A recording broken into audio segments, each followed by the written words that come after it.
physicality being a little bit more similar than maybe people would have expected between the Michigan and Notre Dame games. It was more of a gap assignment issue. I guess I wonder, what was your sort of perspective on that, and why do you think maybe some of those gap assignment issues are still happening this deep into the season? Yeah, there's definitely snaps I felt like you watch, and we were the most physical group. Their snaps, and they were. At the end of the day, they're a high execution offense. Their backs are very, very impatient, and if you make a mistake, they're going to find it. So you have to just do your job. And I know there's times, especially when the back's being patient, you want to press and you want to try and beat him there, but just do your job, because when you don't, they find it. And there's a couple times we didn't do our jobs and the back found it.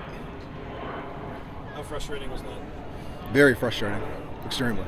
How do you fix it? Just practice. You have to address it every time it happens on tape. You have to reinforce it. And, we have to come up with, okay, are we doing the right drills?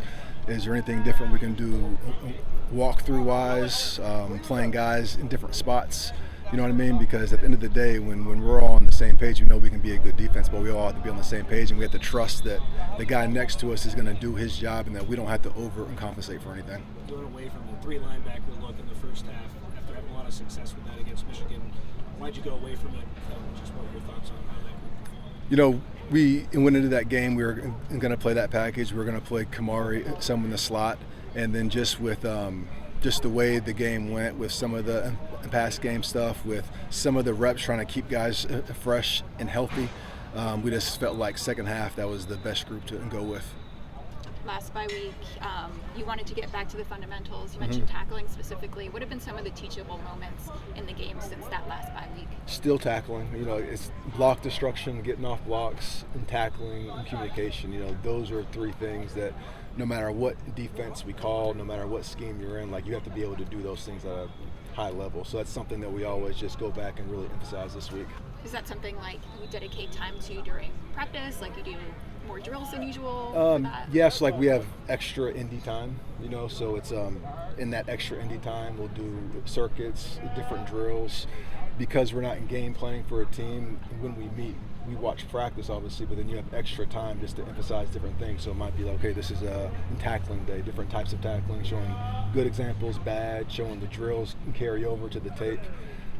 Next day might be block destruction, but just picking out different things so we can say we got better at this today.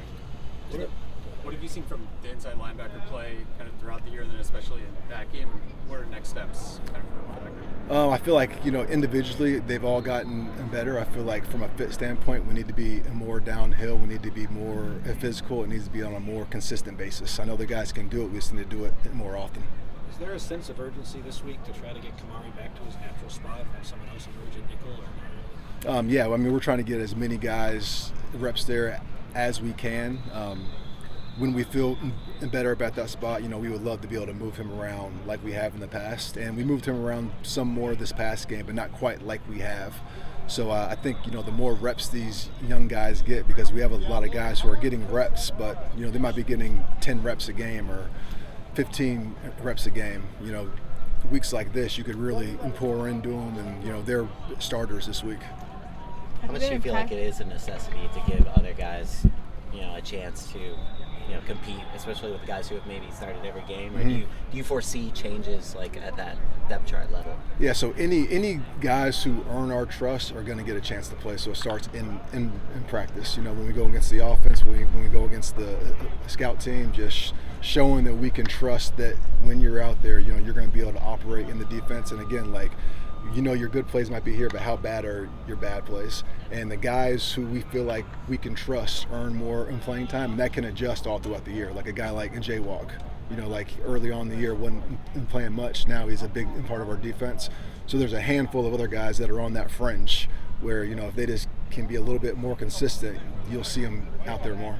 DeCarlos seems like he's been the most consistent among the quarterbacks. What has been the biggest part of his sort of breakout this season? I know he's an older guy, but he's still so young for the position. He played quarterback. When he was at Mississippi State, he did nothing but press. So I remember when I first got here, Coach Belk used to spend time with him after practice, teaching him how to backpedal. So, he's very, very raw at the position, and you've just seen him continue to get better. And he still has a ways to go, but he's just been more consistent. He's been communicating well. He's been tackling, and we feel like if he can continue to get better and better and better, he's going to help us a lot. What's been the mindset of the guys post-loss and then heading into the bye week? Have you been impressed with practice so far post-loss?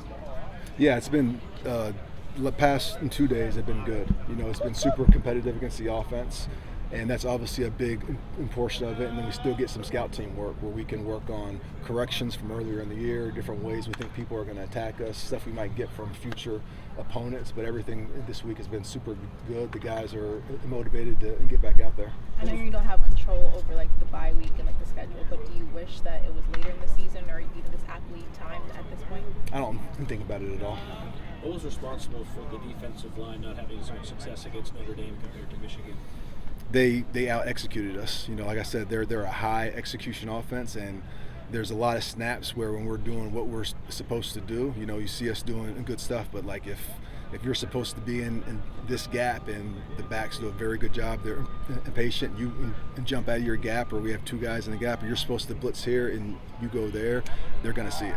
What was that film room like day after that defeat? Just have to take accountability, everybody, starting with me.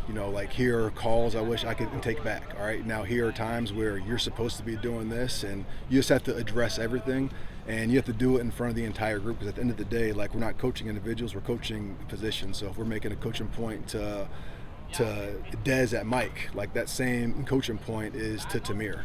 If we're making a coaching point to Kamari in the slot, it's the same thing for EG if he's in the slot. Could be Matai, could be Alex Graham. All those guys have to be able to learn from everyone else's mistakes. Let's do one more.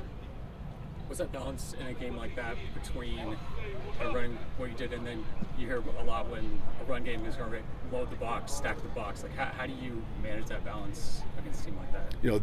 They were super explosive on the ground and in the air, so we knew they were going to attack us both. At the end of the day, when you can stop the run, it helps you do a lot of other things. When you're not stopping the run, it makes it harder to help guys at different positions. So that's always the priority.